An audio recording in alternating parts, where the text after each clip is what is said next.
पूजनीय संत समाज देवी और देवता सुने समझे विचार करे और अपना कल्याण करे।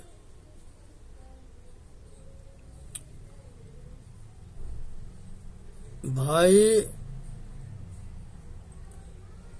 नमो नमो गुरुदेव जो साधु स्वरूपी देव आदि अंत गुण काल के जान निहारो भेव। हे भाई, मनुष्य अपने आप के जान करके अपना कल्याण कर सकता है, इसलिए सुने समझे विचार करे और अपना कल्याण करे।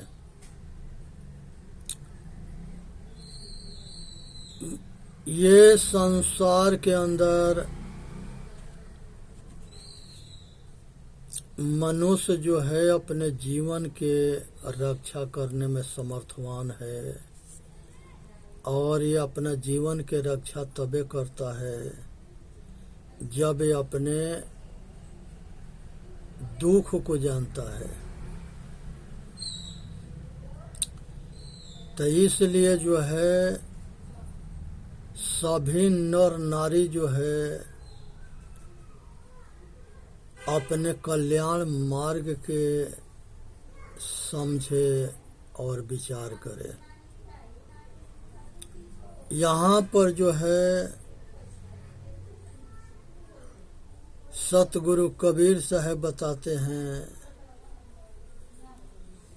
चलते चक्की देखा के दिया कबीरा रोय, दो पाटन के बीच में साबुत बचा न कोई। भाई यहाँ पर दुख और सुख के चक्की चल रही है, और ये दुख सुख के आटा तब निकलता है जब पाप पुण्य रूपी कर्म रूपी चक्की में मनुष्य कर्म करता है। कर्म रूपी चक्की है पाप पुण्य के। पुण्य करेगा तो सुख के आटा निकलेगा, सुखी रहेगा, अब पाप करेगा तो दुख के आटा निकलेगा।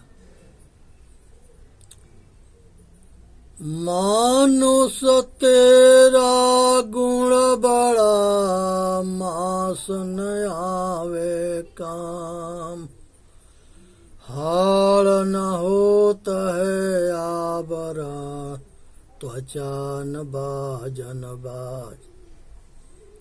मनुष्य के गुण जो है महत्वपूर्ण है।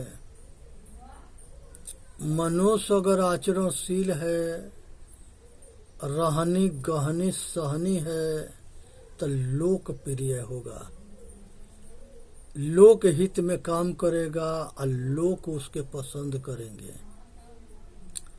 लेकिन आचरणहीन होगा तो उसके अपन ही जो है उसके दुश्मन बन जाएंगे। इसलिए मनुष्य को आचरणशील बनना है। जिस तरह से हम दूध को दूहते हैं और उसको दही जमाते हैं, फिर उसके छिलके उतार के मथते हैं, तब एक मट्ठा अलग होता है पानी डाल के और घी अलग होता है। इसी तरह से सत्य असत्य के हम विचार करते हैं, अब विचार करके सत्य के अपनाते हैं, असत्य को छोड़ते हैं, तब जाके मनुष्य के कल्याण होता है। जब हम अच्छे कर्म करते हैं तो इंसान बनते हैं, गलत कर्म करते हैं तो शैतान बनते हैं, निष्काम कर्म करते हैं तो हम भगवान बनते हैं। इसलिए अपने कर्म को जो है मनुष्य अपने कर्म ही ईश्वर है, कर्म ही पूजा है। कर्म पर संसार के सारे कुछ निर्धारित है। कर्म बहुत, अगर हम कर्म नहीं करेंगे तो शरीर के निर्वाह नहीं हो सकता है, इसलिए कर्म करना जरूरी है। यहाँ पर इंद्रियों के अपने बस में करना ये साधन है। सेवा करना, माता पिता के सेवा करना, सतगुरु संत के सेवा करना, महापुरुषों के सेवा करना, लोक हित में काम करना, ये अपना मानव जाति के कल्याण के लिए पुण्य कर्म के कमाई है। तो जो मनुष्य इंसान बनता है वो अपना कल्याण करता है, और जो अज्ञानी होता है वो अपना दुश्मन बन करके अपना लोक परलोक खराब करके अब पशु पक्षी कीड़े मकोड़े के जोनी में चला जाता है। अब यहाँ विचार करना है कि अपने ऊपर कल्याण करना है कि अपने जीवन के पतन करना है, क्योंकि मनुष्य के अपने कर्म में दोनों निहित है।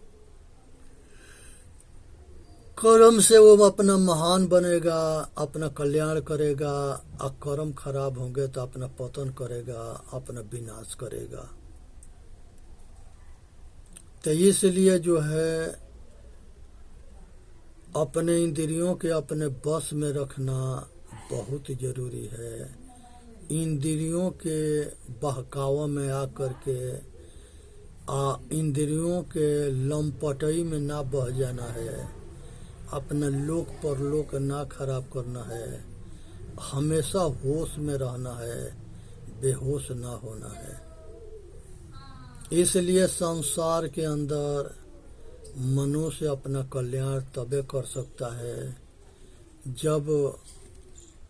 जब वो अपना कल्याण के लिए इस संसार में दुख दिखाई देगा, विषय दुख दिखाई देगा। पंच विषय के आसक्ति जन्म मरण के मूल कारण होता है। 5 विषय है और 5 ज्ञान इंद्रियां हैं। जो पांचों ज्ञान इंद्रिया से 5 विषय के हम ज्ञान करते हैं, और इसी में हम जो है भटकते अटकते मरते जन्म मरण के चक्कर में घूमते हैं। जन्म मरण दुसह दुख होई। हे भाई, ये जब जन्मता है, जब ये माता के गर्भ में जाता है, तो इसके जो है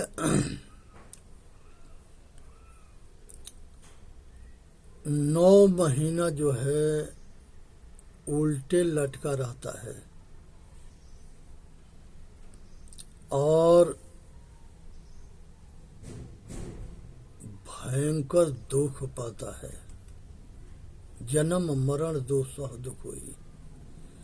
गर्भवास में 9 महीना जो है बहुत कठिन दुख भोगता है,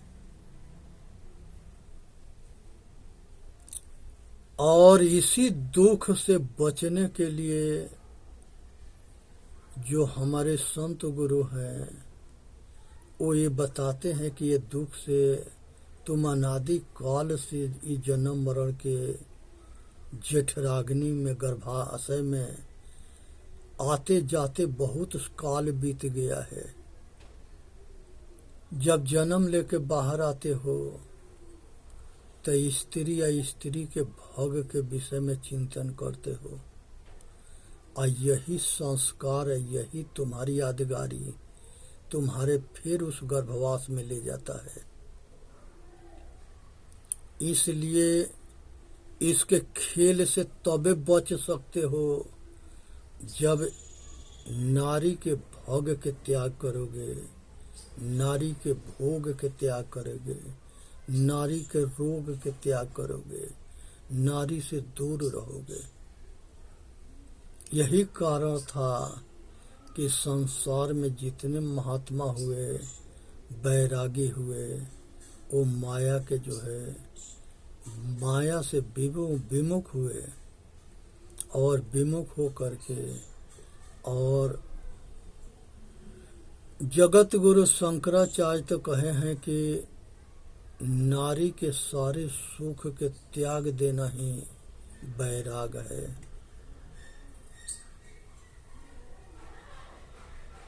क्योंकि जितने दूरी बनती जाएगी उतने चैन और शांति के सांस लोगे। आज जितने नजदीक चलते जाओगे फिर वही गर्भवास में ठिकाना मिलेगा। इसलिए इस दृष्टि से बचो। सतगुरु कबीर साहब कहते हैं कि ऐसा हो के नाम हुआ जो बहरी न मरना होए। हे भाई, ऐसा हो के क्यों न मरे कि दोबारा जो है गर्भाशय में ना जाना पड़े, गर्भाशय से छुट्टी मिल जाए, जन्म मरण के चक्कर से छुट्टी मिल जाए, बंध और मोक्ष बंधन से और निर्बंधता से छुट्टी मिल जाए, संसार के सारे ताप से छुट्टी मिल जाए, सारे दुख से छुट्टी मिल जाए, सारे बंधन से छुट्टी मिल जाए, सारे राग द्वेष कामना वासना सबके अंत हो जाए। आज जरूरत इसी चीज की है। अब की पासा न परी फिर 84 जाए। अब की पासा ना पड़ेगा तब फिर 84 जाओगे। आप फिर दुनिया के जन्म मरण के चक्कर में घूम के अपना पतन करोगे। इसलिए ध्यान रहना है कि इससे हम तबे बचेंगे जब हम अपना कमर कस के अपना कल्याण के लिए प्रयत्न करेंगे।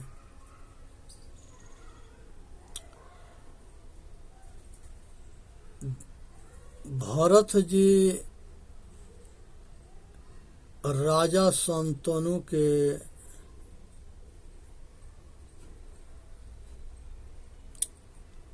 राजा दुष्यंत के पुत्र जब भरत हुए थे और भरत जब दूसरा जन्म लिए तो एक पंडित बने और उसी में वो जड़ भरत बने। और जड़ भरत बने तब बहुत तपस्वी हुए और वो तपस्वी जब हो गए तो वो अपने तप में मोक्ष के कंडीशन में पहुंच गए। संजोग बस एक हिरनी के बच्चा जो है उनके आश्रम पर आ गई। अब उस बच्चे के वो अपने पास रख लिए और उस बच्चे से उनको मोह हो गया। खिलाना पिलाना, उसको देख रेख रहना कि कोई जानवर इसको ना खा जाए। अब उसके वो देख रेख में जो है ज्यादा उसमें जो है उनको जो है ममता मोह बढ़ गया और उसके बचाने के चक्कर में जो है वो अपना साधन भजन से धीरे धीरे ढीला होते गए और ज्यादा जो है समय वो जो है हिरनी के ऊपर देने लगे। हिरनी जो है वो हिरनी तो बच जाती है और उसके सुरक्षा हो जाता है, लेकिन जड़ भरत के पतन होता है क्योंकि ममता मोह और राग द्वेष उनके जो है पतन के कारण बन जाता है। इसलिए ज्यादा मोह ना करनी है, ज्यादा राग द्वेष ना करनी है, ज्यादा कहीं फंसना ना है और अपना कल्याण करना है। इसी में मानव जाति के हित है। इसलिए सुने समझे विचार करे और अपना कल्याण करे।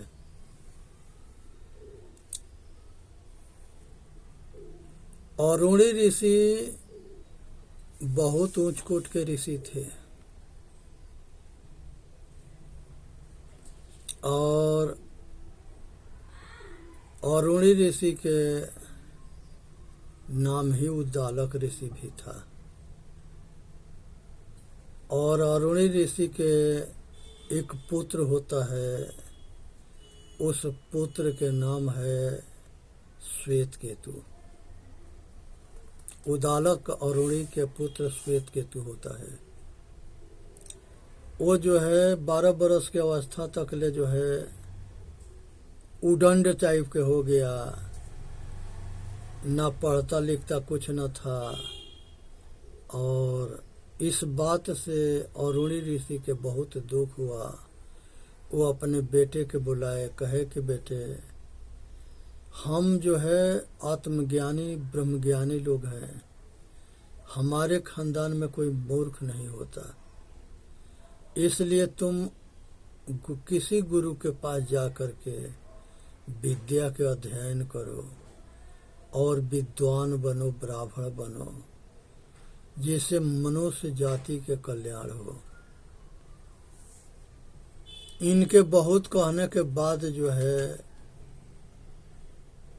ये उदालक जो है एक गुरु के पास पहुंचते हैं और वहाँ पढ़ना शुरू करते हैं।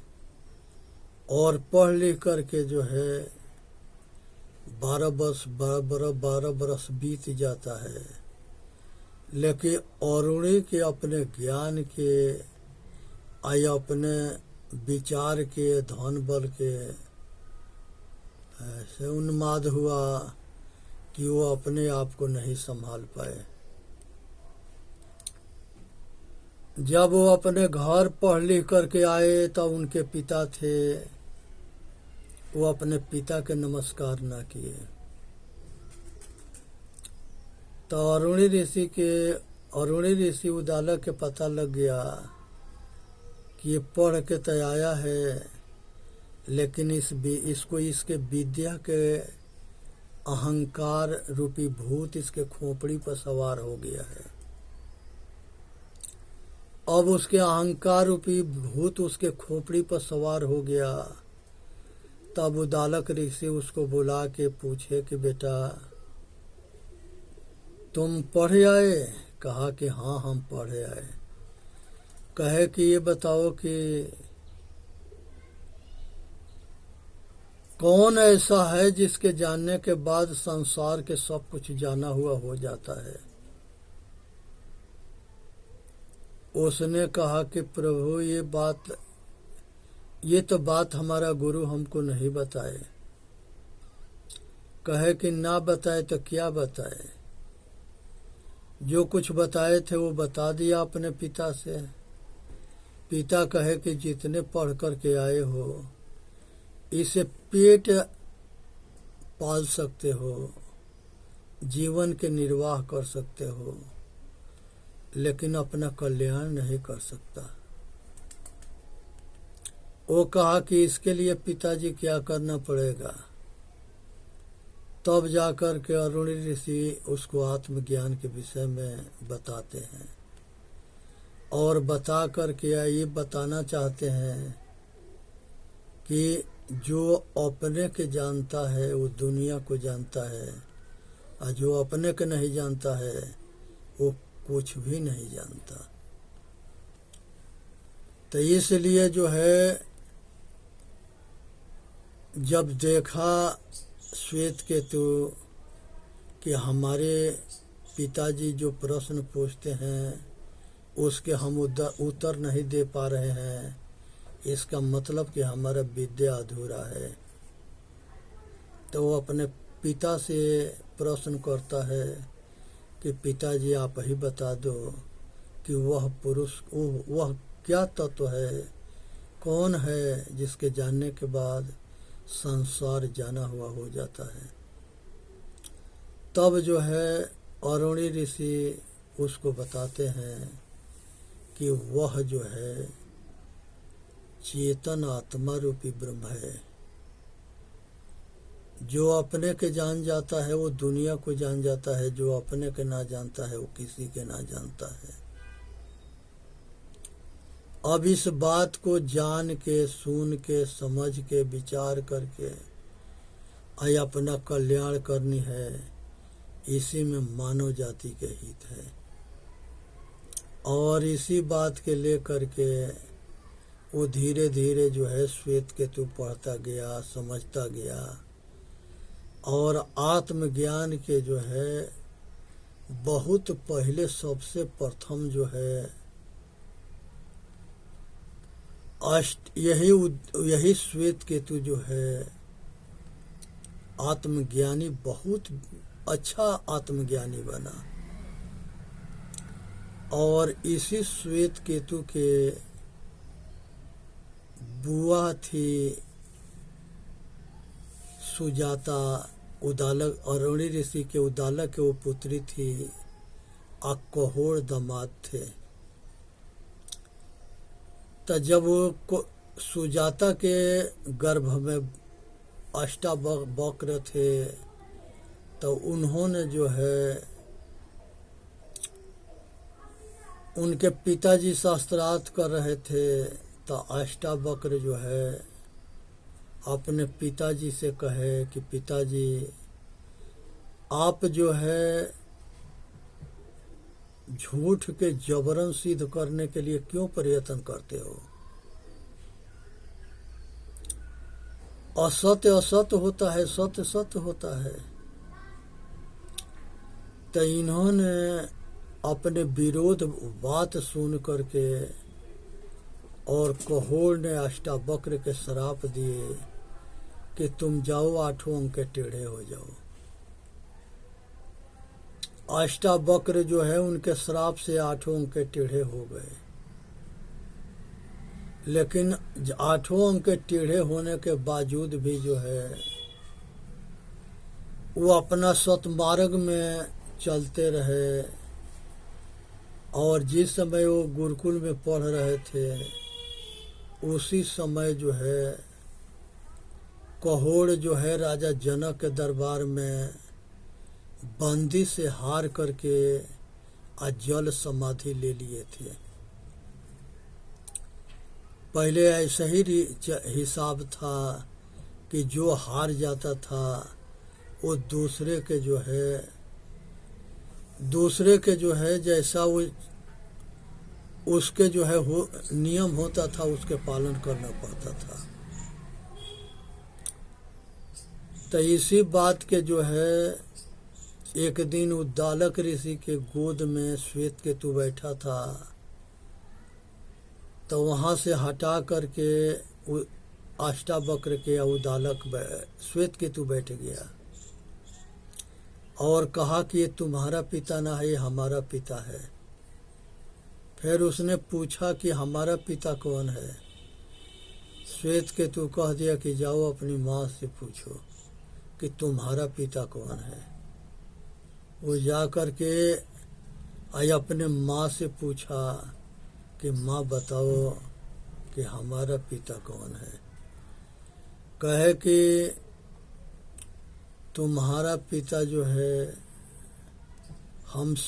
ये सभी ऋषियों के सेवा के दौरान तुमको पाई हूँ। तो अब जो है अष्टावक्र जो है अब उनके पिता के सारे जो है कहानी सुना दिए और सुनाने के बाद से ये बता दिए कि तुम्हारे पिता के बंदी ने हरा करके जल समाधि दे दिया। जल समाधि होने से यह अष्टावक्र जो है श्वेत केतु मामा भंज भगिना दोनों जो है बंदी के हराने के लिए राजा जनक के दरबार में पहुंचे। राजा जनक के दरबार में सभा लगी हुई थी, उस सभा में ये दोनों पहुंचे तो वहाँ सभी विद्वान इकट्ठे थे। तो वहाँ पर गेट पर एक घंटा था जो बजा के अंदर जाना था। अब वो घंटा के अष्टावक्र बहुत बार बजा दिए। अब बजा के जब अंदर गए तो उस सभा के लोग हंसे। जब वो पंडित सब हंसे तो ये चुप रहे, और जब वो सब चुप हुए तो ये अष्टावक्र हंसे। और राजा पूछे कि भाई पंडित समाज आप सब क्यों हंसे? वो कहे कि ये इतने बाजा बजा करके आया है, लगता है कितने बड़ा विद्वान है। ये तो 8 अंक के टेढ़ा है, इसके अकल भी ऐसा ही है, इसलिए हम लोग हंसे। अष्टावक्र से पूछे तो अष्टावक्र कहे कि अपना समाज में इस सारे चमारन के स्वभाव इकट्ठा कर रखे हो। ये सबको चमड़े के ज्ञान है, ये सबसे ब्रह्म ज्ञान पाना चाहते हो असंभव है। ये सब जो है सारे चमार है, ये कुछ ना बताएंगे। इस पर पंडित समाज बहुत गुस्सा हुआ और राजा सब संभालते हुए अष्टावक्र से अपने प्रश्न किए, और वो प्रश्न यही था कि वैराग्य कैसे होता है, मुक्ति कैसे होता है,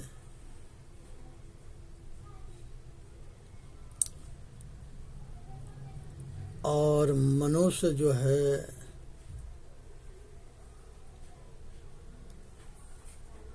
इसी तरह से प्रश्न करते गए, बंधन क्या है, ये संसार के विषय वासना से मुक्ति कैसे होता है, और वैराग्य कैसे होता है, मोक्ष कैसे होता है।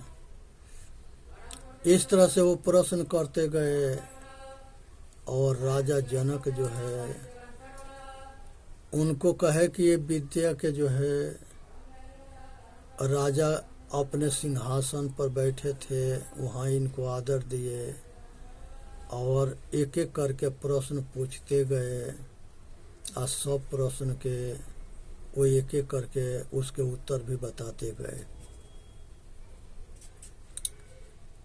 और राजा जनक जो है वो आत्मज्ञान के बहुत बड़ा जिज्ञासु थे, और राजा जनक जो अष्टावक्र गीता जो है इसी पर लिखी गई है, 20 भाग में है।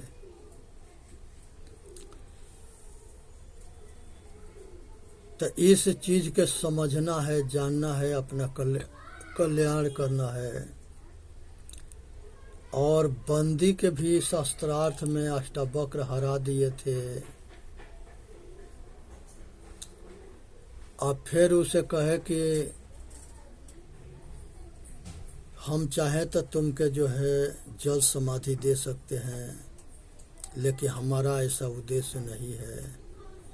बंदी हार जाता है, फिर बताता है कि हम वरुण देव के लड़के हैं और हम जो है ये हमारे पिता यज्ञ कर रहे हैं। वरुण देव सारे पंडित जल के माध्यम से उसी यज्ञ में पहुँचे हैं, और वो सारे जो है अब आते होंगे, इस नदी के किनारे पाप जाओ।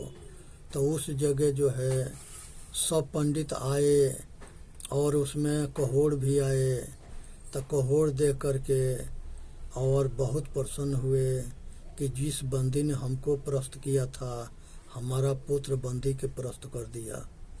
हम नहीं सोच सकते थे कि इतने विद्वान हमारे जैसे पुत्र, हमारे जैसे पंडित के भी ऐसे विद्वान पुत्र पैदा होगा। कुल मिलाकर के यहाँ चेतन जीव दुख मुक्त चैनल पर आके अपना कल्याण करे। बोलिए सतगुरुदेव की जय। साहेब बंदगी, साहेब बंदगी, साहेब बंदगी।